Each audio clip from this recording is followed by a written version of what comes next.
بسم الله الرحمن الرحيم. الحمد لله رب العالمين، وصلى الله وسلم على سيدنا محمد وعلى آله وصحبه أجمعين. اللهم وفقنا لما تحبه وترضاه ولا ليال. إلهي بمهد سبحانه وتعالى. إلهي وحن كبرينا، اللهم نسألك الأمن والأمان والسلامة والإسلام. إلهي وحن كويدي سني حسلوني نبد إسلام يا سمتبح أيان إله كويدي سني. ربنا آتنا في الدنيا حسنة وفي الآخرة حسنة وقنا عذاب النار. إله ودونك وحن كويدي سني ونقدمانتي آخرنا وحن كويدي سني ونقدمانتي. الله waxaa naga samatabixisaa naartaada walaalayaal. maanta xilligan joogno wadanka waxaa cusub ku soo beeray ka dhacaya in maamulka meeshii ugu sareysay dadkii maamulayay wadanka intuu la isdhageysto qaarba qaarka kale intuu la dhageysto wixii la isku lahaa hoos banaanka inuu soo baxo oo adduunka dhan laga dhageysanayo. runtii waa dhacdo cusub oo taariikhda wadanka ku cusub. waxoogaa yaab aan caadi ahayna amarkaag iyo yaabna dadka dhammaantood bay qabaanoo dadkii lagu tirinayay inay dalka u maqan yihiin, inay ummadda u maqan yihiin, wixiiba inuu sidan ku dambeeyey. runtii waa arrin xoog loola yaaban yahay. waxaan jeclaa arrinkan igoo coskanaya laba qol iyo labadaba inaan la hadlo, shacbigana inaan la hadlo, dadka meesha maamulayana inaan la hadlo. shacbigan ku horeyni waxaan leeyahay shacbiyahu sida muuqataa dhageysiga dadka qaarba qaarka kale uu dhageystay wixii ka soo baxay waxa la isleeyahay dee markaa la wada dhageysto waxaad isleedahay waxbaa si loo diyaarinayaa baad isleedahay. waxbaa si loo diyaarinayaa waxaa la rabaa maamulka haddaba jaraay 40 sano socday dhibtiisii rafaadkiisa maanta wayna haysto. sidii loo sii jirsiin lahaa, sidii uu sii socon lahaa, waxaad moodaa in jidka la xaarayo, wadadaa la banaynaya, jidkaa la xaaraya. waxaa la rabaa waxaasi sidii uu sii socon lahaa. markaa waa la iskaga takhalusayaa, jidkaa la banaynayaa si nidaamkaasi abidkiiba uu sii jiro. waxaad is leedahay shacbiyow maanta arrinka socdaay waa arrinka waxaan idinku oran lahaa oo runtii la yaab badan. idinku tirada kuma jirtiin, idinka oo lafdhabara, oo marka dowlad la yidhaahdo lafdhabara, oo marka jiritaan la yidhaahdo lafdhabara, oo marka magac la yidhaahdo lafdhabara. idinku xisaabta kuma jirtiin, laydinma tirsan. waayeel iyo cananuug, rag iyo dumar, dhalinyaro, wiilal iyo gabdho, aqoon-yahan, culamo wadaado, cidba lama tirsanoo waxba laydin weydiiyo. inaad joogtiinna waa isla meeshii, inaad maqan tihiinna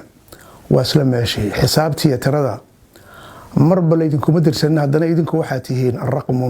araqmu sacbu, waxaad tihiin ama raqmun sacbun, waxaad tihiin lambar culus ayaa tihiin. haddana tirada kuma jirtiinoo xisaabta kuma jirtiin. laydinkuma xisaabtamayo. cidda culus oo miisaan leh oo laga baqayo oo laga yaabayo xisaabta lagu darsadaa. marka idinku shacbigiiyow xisaabtii iyo arrinkii iyo talada kuma jirtiin. marka waxaa cajiiba idinkoo oo dee shacbiyo magacaasita oo jiritaanka iyo dowladnimada idinku iskale oo idinku sababo idinku ka aabaa in xisaabtaba laydinku darsan waayay oo waxaad loola yaaba. marka waxaan idinku leeyahay xisaabta laydinku darsado. maanta laga bilaabo halaydinku xisaabtamo. talow shacbigu muxuu yeeli, talow shacbigu muxuu odhani, talow shacbiga maxaa ka soo baxay, talow waxay ku fiican tahay xisaabta in laydinku biirsado. waxaa la diyaarsaday dad iyagu had iyo jeer u diyaaraa wax kastoo xun, wax kastoo liita oo shacbigu uu diido, shacbigu uu naco, dad u diyaaraa jira. wax kastoo adiga lagu diyaariyo oo soo socda oo lagugu talagalay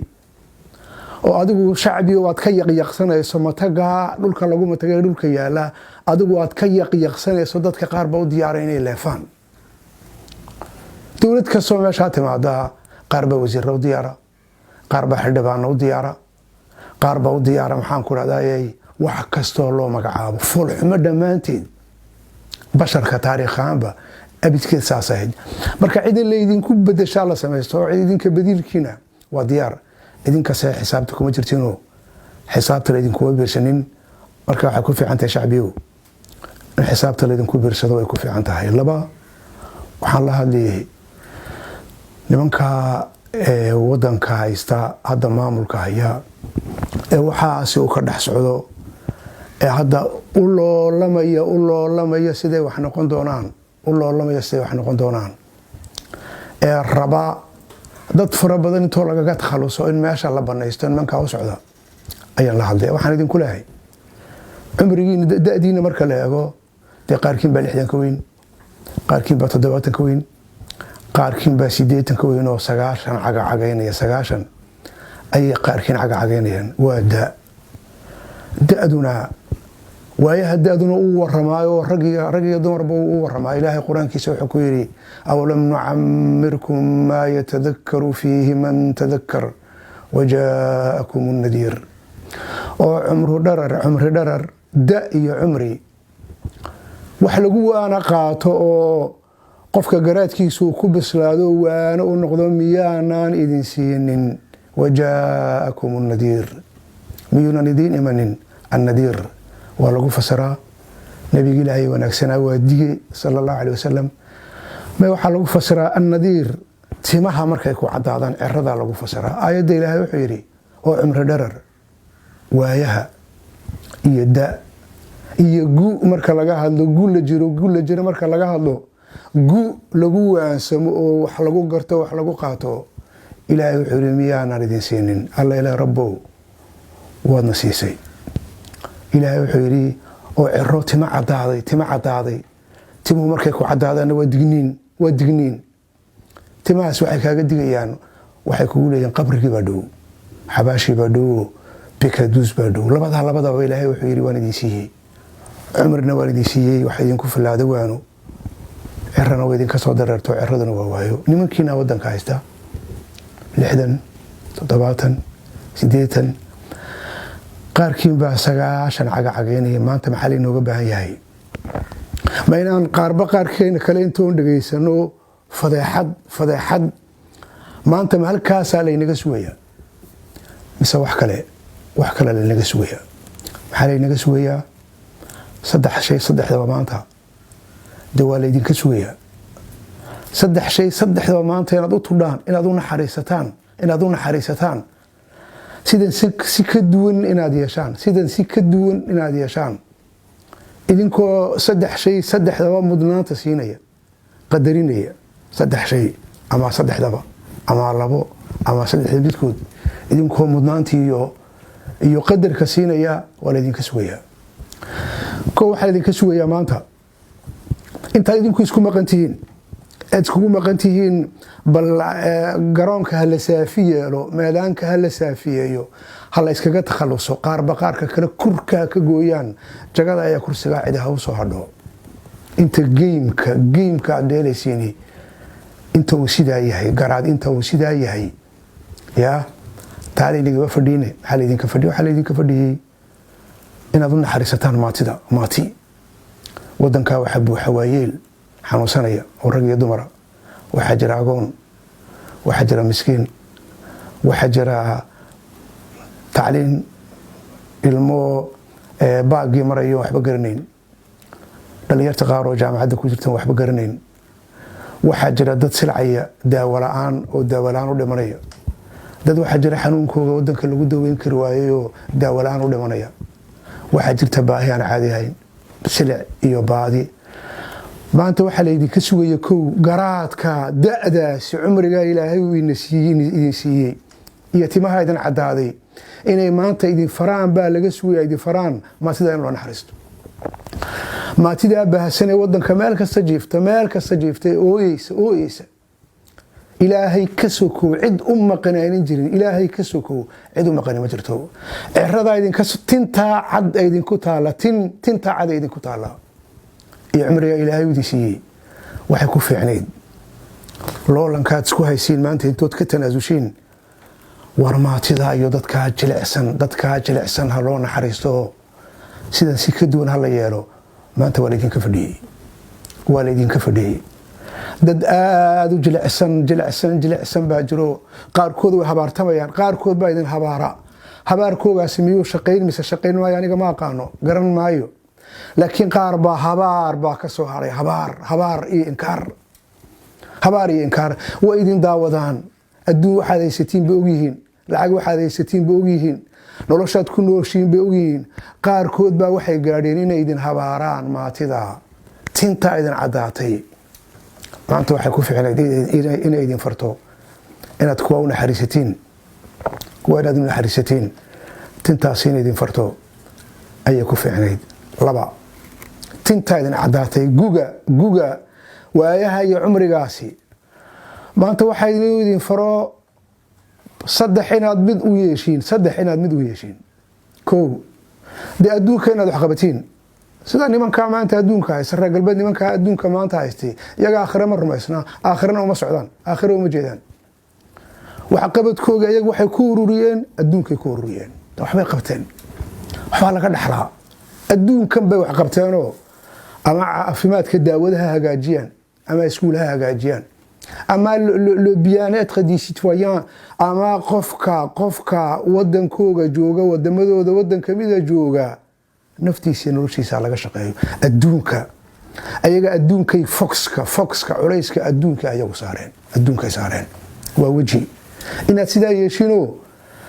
de culayska adduunka aad saartiin oo adduunka magac kaga tagtiin nimankaas magac bay ka tageen Nelson Mandela islaamnimo kuma dhimanin daaniga diintiisa ma yaqaano dadka qaar baa ilaa gaarsiiya muslim buu ahaa masiixi buu ahaa Nelson Mandela adduunka uu raadeeyo magac buu kaga tagay magaca tolki iyo qaraabadii dhexdooda wuxuu kaga tagay magac adduunku magac kaga tagay nimanka maanta adduunka haystana adduunka magac bay kaga tageen wax qabad waxa la yiraahdaa jaamacadan hebel baa dhisay idaacadan hebel baa sameeyay dhakhtarkan hebel baa sameeyay daawada noocaas hebel baa hindisay kan kale hebel baa heblaaya hindisay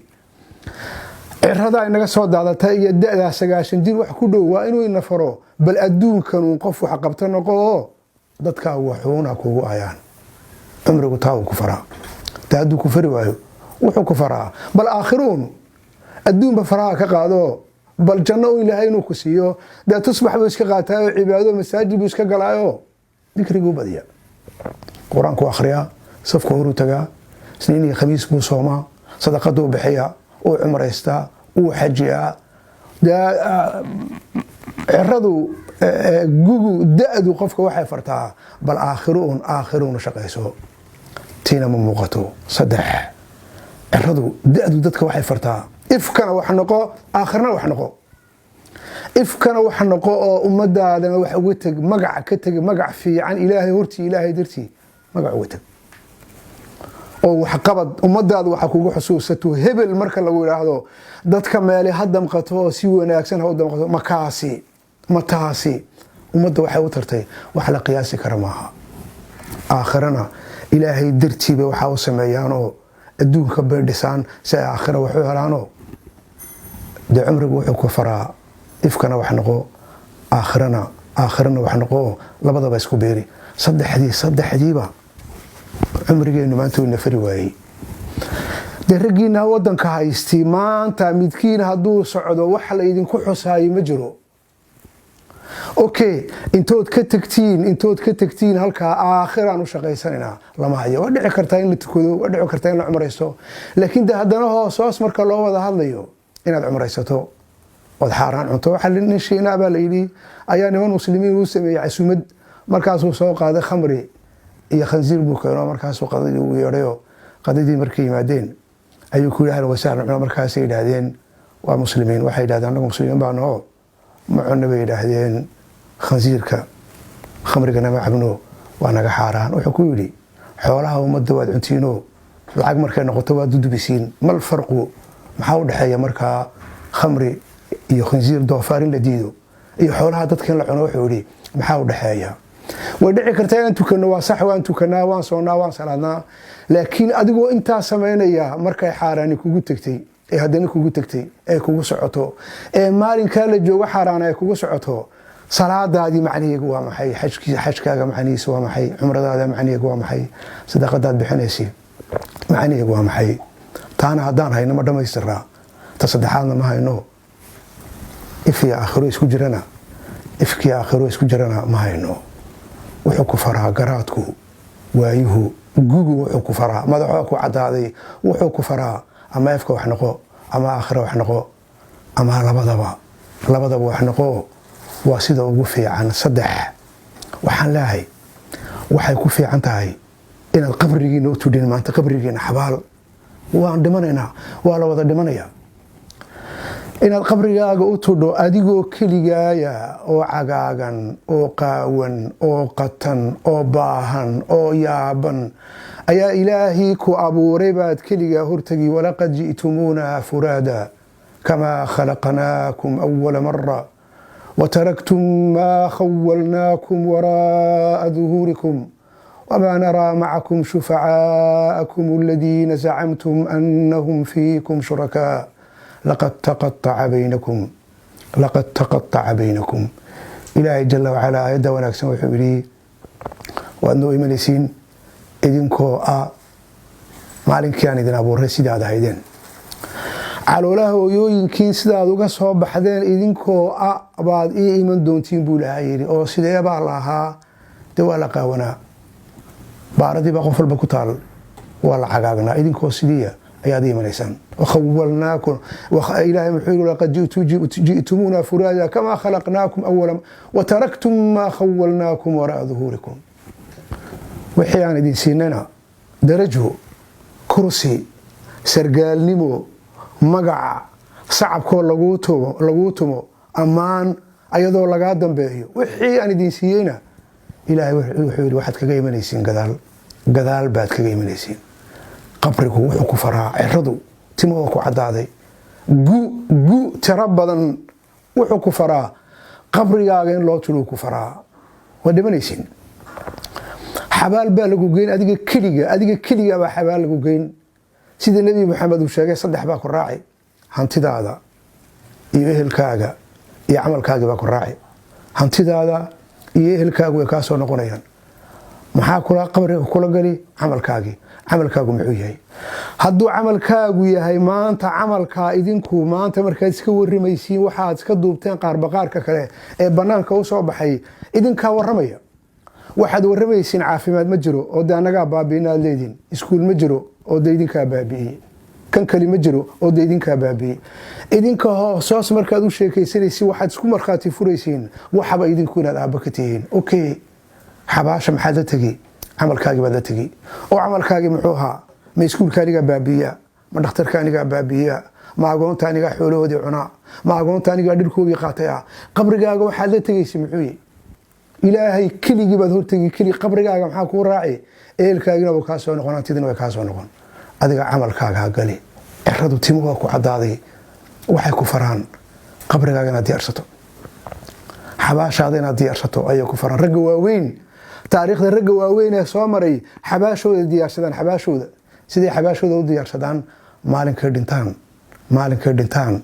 ayaa waa loo ooyaa ilaahay qur-aanka wuxuu ku yidhi فما بكت عليهم السماء والأرض وما كانوا منذرين فما بكت عليهم السماء والأرض وما كانوا منذرين geeridoodii dhulkuna uma ooyin cirkuna uma ooyin dhulkuna uma ooyin cirkuna uma ooyin buu ilaahay jalla wacala muxuu cirku ugu ooyin macnaha qofku markuu fiican yahay qof wax maamulaya oo wanaagsan oo ilaahay yaqaana oo aakhiro yaqaana oo dadka tixgelinayo sidaa markaa tahay markaad geeriyoto cirkiibaa ku waayi raadkaaga iyo cibaadad dadnimadaadiibuu cirkii dareemi cirkiiba absoonskaagu cirku dareemi dhulkaa dareemi cirkaa ku ooyi dhulkaa ku ooyi ragga waaweyn dadka waaweyn dumarka waaweyn xabaashooda diyaarsaday maalinkay dhintaan cirkaa u ooya dhulka uu ooyo cirkii markuu sanqadhoodii maqli waayo dhulku markuu sanqadhoodii maqli waayo ayaa tacsida waxa ka qayb gala dhulkii cirka ka qayb gala saxaabiga loo oran jiray Sa'ad bin Mu'aad ansaari buu radiyallahu anhu isagoo dhalinyar buu geeriyooday isagoo dhalinyar 6 sanadood kaliya muslima 6 sanadood waxa la yiraahdaa ghazwatu badr ghazwatu uhud ghazwatu al-khandaq ayuu ka qayb galo shahiid buu noqday shahiid maalinkii uu geeriyooday xadiiska nabigu sidoo sheegay 700,000 oo malag ayaa waxa ka soo qayb galeen aaskiisii 700,000 oo malag